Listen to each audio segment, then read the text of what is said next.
I believe that to a very significant degree, the success of health reform is going to hinge on the ability of President Obama to maintain and enhance his credibility and political standing with the American people and with Congress.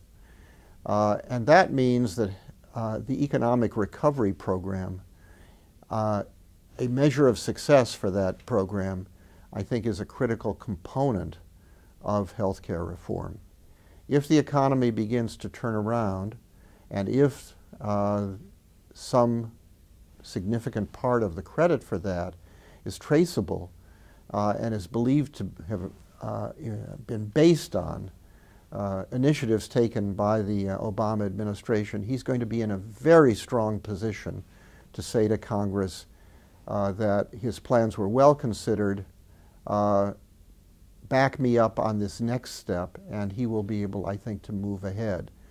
If the economy does not recover well, then I'm afraid he's going to run into some very serious opposition, and it may jeopardize much of the rest of his program. If we want to reform the way in which we pay for and deliver health care, and I strongly believe it's an extremely important and highly desirable objective, then we've got to break the job down into manageable pieces and tackle them one by one.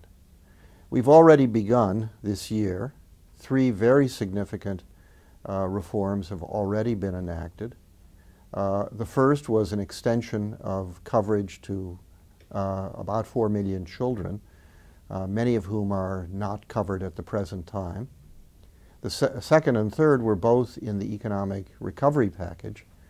One was the commitment of a large sum of money to try and bring American health care into the 21st century with respect to information technology.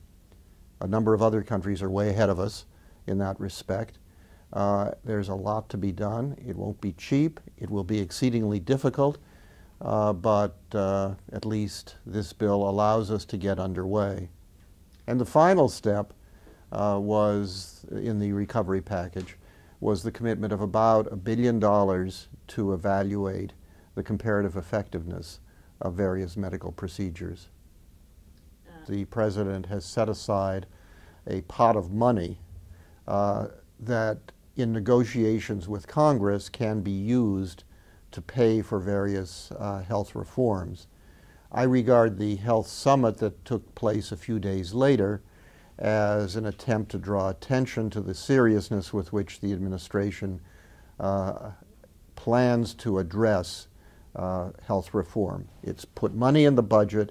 It announced on a high-profile basis that the President is behind this, and it means that to a degree that would not have otherwise been the case, the administration's prestige is on the line. So delivering on this is now more important and more realizable because of the budget than it would have been if these steps hadn't been taken.